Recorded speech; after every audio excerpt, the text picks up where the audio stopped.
El mundo, a mis 70 años, se había reducido al espacio de este sótano, un útero de piedra, húmedo y frío, bajo los restos de lo que una vez fue nuestro hogar en Jerusalén. Afuera, el mundo no cantaba, no reía. Afuera, el mundo ardía. El aire que se filtraba por las grietas del techo de madera olía a una mezcla profana, a madera quemada, a carne chamuscada, a polvo de piedra y al hedor metálico del miedo. Llevábamos aquí, mi pequeño nieto Daniel y yo, no sé cuántos días. El tiempo había perdido su forma, desdibujado en un ciclo interminable de oscuridad, sed y el sonido de nuestra ciudad muriendo.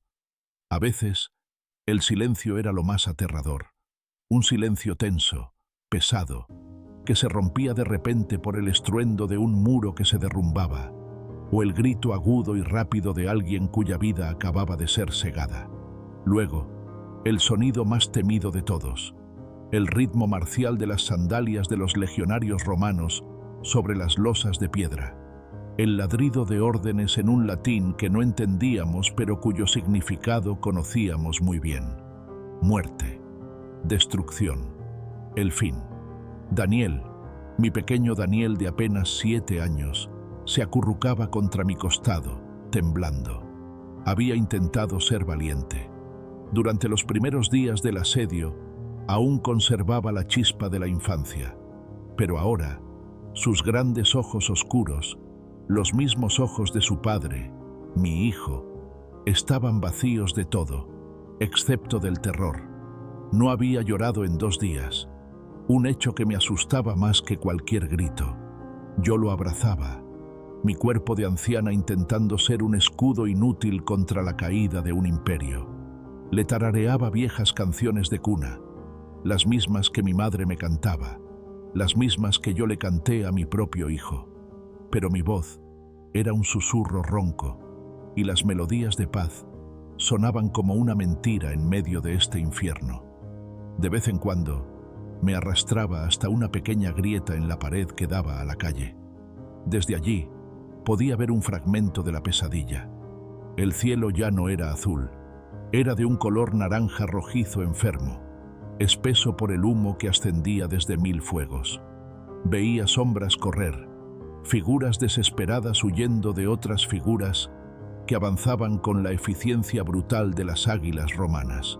Vi el estandarte del César, una silueta oscura contra el resplandor del fuego, plantado donde no debía estar. Jerusalén, la ciudad santa, la elegida, la amada de Dios, estaba siendo violada. Cada vez que miraba, la misma pregunta torturaba mi mente, una pregunta que me avergonzaba admitir. No era ¿sobreviviremos? Era una pregunta mucho más profunda, más dolorosa. ¿Dónde estás, Señor? ¿Dónde estás, Dios de Abraham, de Isaac y de Jacob? ¿Has apartado tu rostro de nosotros para siempre? Mi fe, una fe construida sobre las historias de liberaciones milagrosas, sobre el mar rojo abriéndose y los muros de Jericó cayendo, se sentía ahora como un cuento de hadas contado a un niño moribundo. La realidad era el sonido de las botas romanas acercándose, el olor a cenizas. Fue durante uno de esos silencios tensos que la pequeña voz de Daniel rompió la oscuridad. «Abuela», susurró, su aliento cálido contra mi brazo. «Estoy aquí, mi amor. Estoy aquí», le respondí, acariciando su cabello enmarañado. Él levantó la vista, y en sus ojos vi una pregunta tan antigua como el sufrimiento mismo. «Abuela», repitió, su voz apenas audible. «¿Por qué? ¿Por qué Dios permite esto? ¿Hicimos algo muy malo?». La pregunta de un niño de 7 años. Una pregunta que los más grandes teólogos y rabinos de nuestra nación no habían podido responder. Me atravesó el corazón con la precisión de una espada romana. ¿Qué podía decirle? ¿Que nuestros líderes habían sido arrogantes y corruptos? ¿Que habíamos confiado más en nuestra rebelión que en nuestro Dios? ¿Que estábamos pagando el precio de generaciones de desobediencia? Eran verdades demasiado pesadas para un niño. Y entonces, mientras buscaba desesperadamente una respuesta que pudiera consolarlo, mi mente no encontró teología, no encontró explicaciones, encontró un recuerdo, una imagen tan vívida, tan clara, que por un instante el olor a humo fue reemplazado por el aroma del incienso y el calor del sol de Galilea. En lugar de una respuesta, lo que vino a mi mente fue una escena de un día soleado, casi 40 años atrás. Un día en que el mundo era diferente, en que la paz, aunque fuera la paz impuesta de Roma, permitía que la vida floreciera. Un día en que el templo, nuestro glorioso templo, se erguía orgulloso y desafiante contra un cielo intensamente azul. Y otro joven, un rabí de Galilea llamado Jesús, pronunció las palabras que se estaban cumpliendo ahora con una precisión aterradora. Yo era solo una niña entonces, no mucho mayor que Daniel ahora. Había ido a Jerusalén con mi padre para la Pascua. Mis ojos de niña no podían abarcar la magnificencia del templo de Herodes. Parecía una montaña de mármol blanco y oro puro, una estructura tan sólida, tan inmensa, que parecía una parte de la creación misma, como las montañas o el mar. Era el centro de nuestro universo, el lugar donde el cielo tocaba la tierra, la morada visible de la gloria de nuestro Dios. La idea de que pudiera ser destruido era tan absurda como la idea de que el sol pudiera caer del cielo. Era impensable. Era el símbolo de la promesa eterna de Dios a nuestro pueblo. Ese día, seguí a mi padre a través de las multitudes en el patio del templo, y allí vi a un pequeño grupo reunido alrededor de un maestro. Era Jesús de Nazaret. Sus discípulos, hombres rudos con acento galileo, le señalaban los edificios, maravillados. «Maestro, mira qué piedras y qué edificios», exclamó uno de ellos, su voz llena de orgullo patriótico. Y yo escuché la respuesta de Jesús. Sus palabras no fueron pronunciadas con ira, ni con celo revolucionario. Fueron dichas con una tristeza solemne, una autoridad tranquila que silenció a todos a su alrededor. Él miró la magnificencia del templo, la obra de arte de una nación, y dijo: «¿Veis todo esto? De cierto os digo, que no quedará aquí piedra sobre piedra, que no sea derribada». Recuerdo el silencio que siguió, un silencio de incredulidad, de shock, de ofensa. Mi propio padre me tomó de la mano y me alejó rápidamente, murmurando sobre profetas falsos y palabras peligrosas. En mi mente infantil, no entendí completamente la gravedad de lo que había dicho. Solo entendí que había dicho algo terrible, algo que nadie quería creer. Ahora, en la oscuridad de este sótano, con el sonido de las piedras del templo cayendo a la distancia, sus palabras volvían a mí, no como una profecía lejana, sino como el titular de las noticias del día. La memoria, antes un recuerdo confuso de la infancia, ahora era una revelación tan clara y tan afilada como un trozo de vidrio roto. Él lo supo. Hace 40 años, él vio este mismo día, este mismo fuego, este mismo dolor. Lo anunció. Y nadie, absolutamente nadie, le creyó. La pregunta de mi nieto Daniel, tan simple y tan profunda, fue la llave que abrió la puerta de mi memoria. De repente, el olor a humo y a muerte del sótano se desvaneció, reemplazado por el aroma del incienso, del cordero asado y del pan sin levadura. Ya no era una anciana de 70 años temblando en la oscuridad. Volví a ser una niña de 10, tomada de la mano de mi padre, con los ojos deslumbrados por el sol de Judea y la magnificencia de Jerusalén en la época de la Pascua. Ah, Jerusalén, mi Jerusalén. Antes de esta pesadilla, antes de que las águilas romanas plantaran sus estandartes en nuestra tierra santa, la ciudad era una sinfonía de vida. Estaba llena de peregrinos de todas las naciones, sus lenguas creando un murmullo constante que era como el sonido de muchas aguas.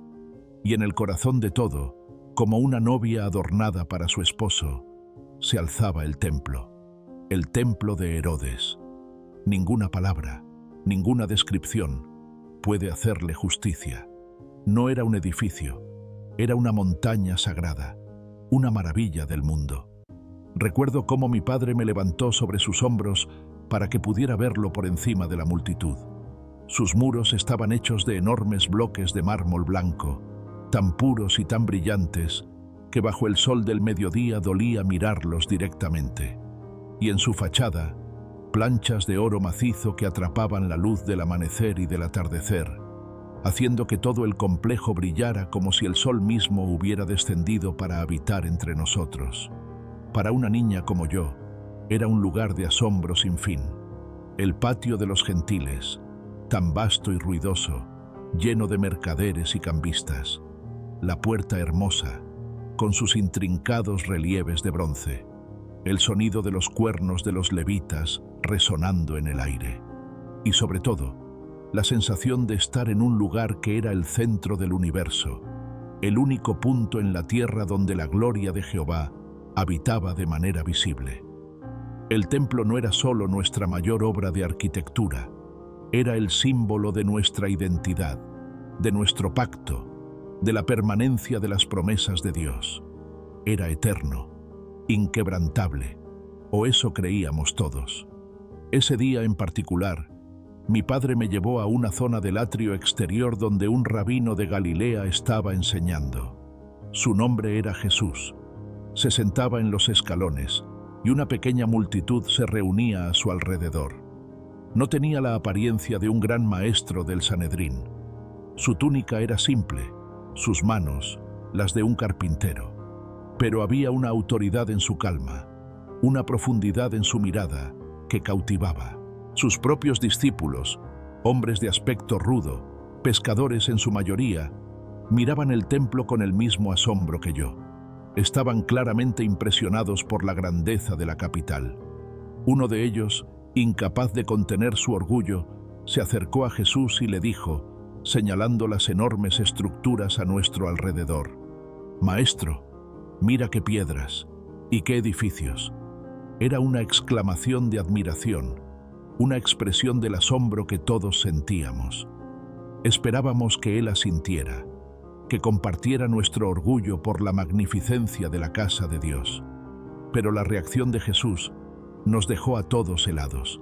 Se giró lentamente y miró el templo, pero en sus ojos no vi admiración. Vi una tristeza profunda, una compasión dolorosa, como la de un médico que mira a un paciente hermoso, pero que sabe que está consumido por una enfermedad mortal por dentro. Y con una voz tranquila, pero que cortó el bullicio del patio como un cuchillo, pronunció las palabras que se grabarían en mi memoria para siempre. «¿Veis todo esto?», dijo, su mirada abarcando los muros de mármol, las puertas de oro, toda la gloria de nuestra nación. De cierto os digo que no quedará aquí piedra sobre piedra que no sea derribada». Un silencio sepulcral cayó sobre nuestro pequeño grupo. Las palabras eran tan escandalosas, tan impensables, que al principio nadie supo cómo reaccionar. ¿Destruido? ¿El templo de Dios? ¿El lugar de su morada? Era una blasfemia. Era una locura. Vi a un fariseo que estaba cerca escupir al suelo con desprecio y alejarse murmurando. Los propios discípulos de Jesús se miraron unos a otros, sus rostros una mezcla de confusión y alarma. No entendían. Mi padre reaccionó con la rapidez del miedo. Me agarró de la mano con fuerza y comenzó a alejarme de allí, abriéndose paso entre la multitud. «No escuches a ese hombre, Lea», me susurró al oído, su voz tensa. «Habla locuras. Es peligroso. El templo es la casa de Dios. Permanecerá para siempre». Yo trotaba a su lado, intentando seguir su paso apresurado. Mi pequeña mente de 10 años no podía procesar la teología de la blasfemia, pero entendía el miedo en la voz de mi padre. Había entendido que ese rabí de Galilea había dicho algo terrible, algo prohibido, algo que iba en contra de todo lo que nos habían enseñado. Pero antes de que la multitud nos engullera por completo, no pude evitar mirar hacia atrás por última vez. Vi al templo, brillando bajo el sol, una visión de poder y permanencia. Y luego vi la pequeña figura de Jesús, todavía sentado en los escalones, mirando la gran estructura con esa expresión de infinita tristeza. Y en mi corazón de niña nació una pregunta confusa. ¿Cómo podía algo tan fuerte, tan hermoso, tan sagrado, ser destruido? ¿Y por qué el único que parecía entenderlo, el único que lloraba por ello, era el mismo hombre que lo anunciaba? No lo supe entonces, por supuesto. No supe que estaba presenciando el choque de dos realidades. La realidad de la religión humana, con su orgullo y su confianza en las estructuras externas, y la realidad del reino de Dios, que no reside en templos hechos por manos de hombres, sino en los corazones arrepentidos. La profecía fue olvidada, ahogada por los cánticos de la Pascua y la rutina de la vida. Jesús fue crucificado unas semanas después, y para muchos, su muerte fue la prueba de que era un falso profeta. El templo siguió en pie, y la vida continuó. Pero esas palabras, no quedará aquí piedra sobre piedra. Se quedaron alojadas en un rincón de mi memoria, como una semilla latente en la tierra seca. No sabía entonces que esa memoria no era una advertencia vacía, sino una brújula. La única brújula que, 40 años después, me guiaría a través de la tormenta de fuego y me ayudaría a encontrar un atisbo de sentido en medio de la ruina de mi mundo. La vida tiene una extraña manera de suavizar los bordes de los recuerdos más afilados. La profecía de aquel rabí de Galilea, tan escandalosa y perturbadora en su momento, se fue desvaneciendo en mi memoria a medida que los años tejían su tapiz de normalidad. Después de aquella Pascua, mi padre nunca más volvió a mencionar el incidente. Era un tema prohibido, el recuerdo de una locura que era mejor olvidar. Y por un tiempo, pareció que él tenía razón. Jerusalén no cayó. El templo no solo permaneció en pie, sino que parecía volverse más glorioso con cada año que pasaba. Los peregrinos seguían llegando, los sacrificios continuaban, y la vida, con sus pequeñas alegrías y sus preocupaciones cotidianas, siguió su curso. Yo crecí. Dejé de ser la niña asombrada que miraba el templo con los ojos abiertos de par en par y me convertí en una joven doncella de Judea. Me casé con un buen hombre, un artesano de la madera, y nuestro amor nos dio un hijo, mi amado Samuel, el que un día sería el padre de mi pequeño Daniel. Mi vida se llenó de las responsabilidades y las bendiciones de una esposa y una madre. El mundo de la política y las grandes profecías parecía muy lejano a mi hogar. La memoria de las palabras de Jesús se convirtió en eso, una memoria, una historia extraña que a veces contaba en voz baja, como quien cuenta un cuento de fantasmas. ¿Sabías que una vez escuché a un hombre decir que todo esto sería destruido? Le decía a alguna amiga mientras molíamos el grano. Y ellas se reían, mirando la imponente silueta del templo que dominaba el horizonte. ¿Destruido? Imposible. Dios no lo permitiría. Y yo también sonreía y guardaba el recuerdo de nuevo en el baúl de las cosas improbables. La comunidad cristiana crecía. Sí, escuchábamos las historias de la resurrección de ese mismo Jesús, de sus apariciones, del descenso de su espíritu. Pero para muchos de nosotros, los judíos que no nos unimos a el camino, él era una figura del pasado, un predicador carismático que tuvo un final trágico. Su profecía sobre el templo parecía ser solo una prueba más de su error, de su fracaso, porque el templo seguía ahí, cada día más fuerte, cada día más lleno de oro, cada día más permanente. Pero las semillas de la destrucción no siempre son visibles. A menudo crecen en la oscuridad, en las grietas de la complacencia y el orgullo. A medida que yo entraba en la madurez, comencé a notar esas grietas. La paz romana que nos gobernaba era una paz impuesta por la espada. La corrupción de los gobernadores enviados desde Roma se volvía cada vez más descarada. Los impuestos eran asfixiantes, y en respuesta, un nuevo fervor, una nueva clase de fe, comenzó a arder en los corazones de muchos de mis compatriotas. Era la fe de los celotes. Eran hombres apasionados, patriotas. Hablaban con fuego en los ojos sobre la liberación de Israel. Citaban las antiguas profecías de un Mesías guerrero que aplastaría a nuestros enemigos. Su mensaje era seductor. Dios está de nuestro lado. El templo es su morada. Somos su pueblo elegido. ¿Cómo podemos ser esclavos de Roma? Es hora de levantarse. Dios nos dará la victoria. Y la gente los escuchaba. El descontento se convirtió en rebelión. Pequeños levantamientos, ataques a las guarniciones romanas. La Tierra Santa comenzó a oler a sangre y a insurrección.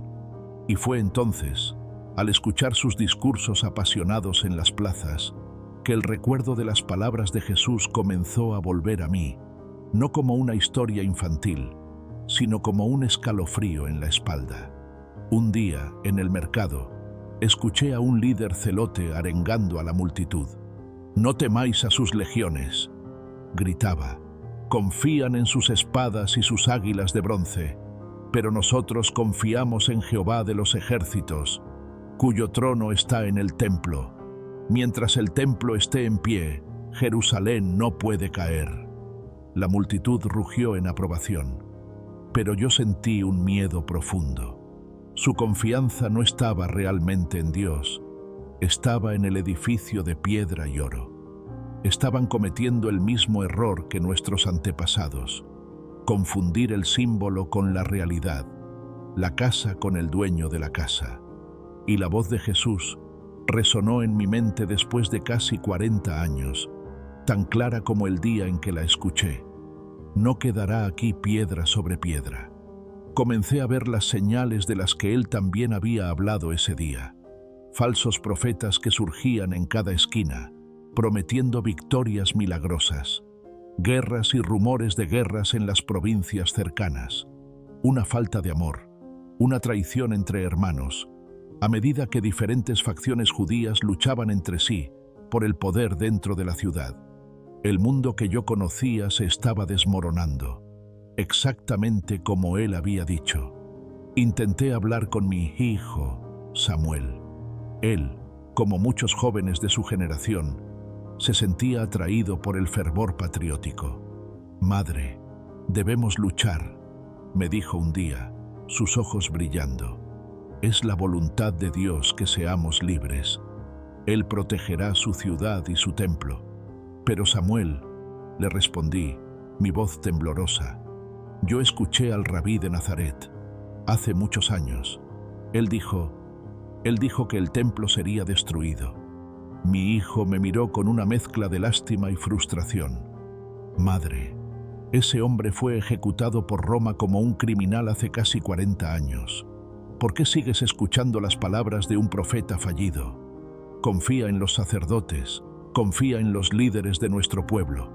Dios está con nosotros». Mi advertencia fue inútil. ¿Cómo podía la memoria de una niña competir con el fervor de una nación entera? Y entonces, en el año 66, la rebelión estalló en una guerra total. Y Roma respondió, no con una pequeña legión, sino con todo su poderío. El general Vespasiano, y luego su hijo Tito, avanzaron por nuestra tierra, aplastando toda resistencia, y finalmente llegaron a las puertas de Jerusalén. La visión de las legiones romanas acampando en el Monte de los Olivos, el mismo lugar desde donde Jesús había llorado por la ciudad, fue una imagen apocalíptica.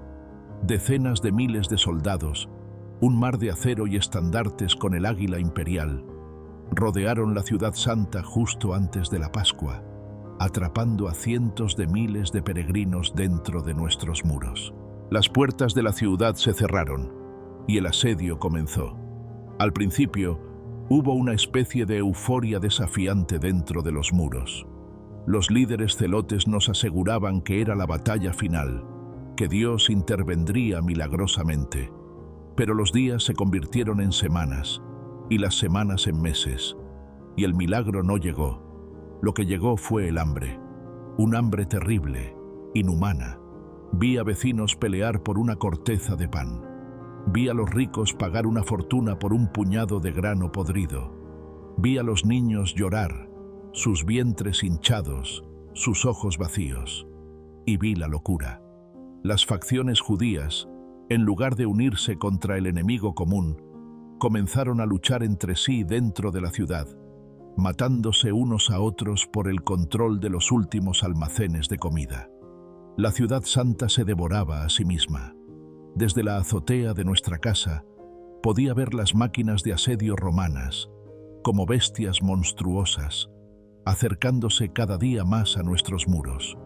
Podía escuchar el sonido constante de los arietes golpeando la piedra, un latido fúnebre que marcaba el fin de nuestro mundo. Y en cada estruendo, en cada grito, en cada nueva historia de horror, las palabras de Jesús resonaban en mi cabeza. Ya no eran una profecía lejana, eran la crónica en tiempo real de nuestra destrucción. La memoria que había sido una curiosidad infantil se había convertido en una certeza aterradora. Él lo supo, Él nos lo advirtió, y nadie quiso creer. La memoria de aquel día soleado en el templo se desvaneció, y el frío húmedo del sótano volvió a envolverme. El olor a incienso fue reemplazado de nuevo por el olor a humo y a desesperación. Pero algo en mí había cambiado. El recuerdo ya no era una anécdota confusa de mi infancia. Ahora era una lente, una clave para entender el horror que se estaba desatando sobre nuestras cabezas. Mi nieto Daniel, acurrucado contra mí, debió sentir el temblor de mi cuerpo. ¿Tienes frío, abuela?, preguntó. Negué con la cabeza, incapaz de hablar. No era frío, era el terror de la comprensión, el terror de saber.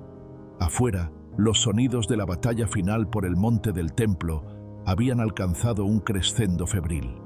Ya no eran los golpes rítmicos de los arietes, sino un caos de gritos, el choque de metales y un rugido bajo y constante que parecía el de una bestia hambrienta. Era el rugido del fuego. Con un esfuerzo que pareció costarme la última de mis fuerzas, me arrastré de nuevo hacia la pequeña grieta en la pared. Necesitaba ver, necesitaba saber, necesitaba ser testigo de la terrible verdad que había estado persiguiéndome durante 40 años. Pegué mi ojo a la abertura. Lo que vi quemará mi memoria por el resto de mis días. El templo, mi templo, el glorioso templo de Herodes, la montaña de mármol y oro, el orgullo de nuestra nación, estaba en llamas. Las llamas, de un naranja y un rojo infernales, se elevaban hacia el cielo oscurecido por el humo, lamiendo las piedras blancas que yo creía eternas. El oro que recubría las puertas y los muros se estaba derritiendo, corriendo en ríos incandescentes por los escalones. El humo, espeso y negro, ascendía en una columna inmensa, como si el propio altar del sacrificio se hubiera convertido en una pira funeraria para toda nuestra nación. Y el sonido era el de la creación deshaciéndose. El rugido del fuego se mezclaba con el estruendo ensordecedor de las enormes piedras de los muros al ser derribadas por las máquinas de asedio romanas y al estrellarse contra el suelo. Cada estruendo era un latido del corazón de Jerusalén que se detenía para siempre. Cada piedra que caía era el eco de la profecía de aquel rabí. Piedra sobre piedra.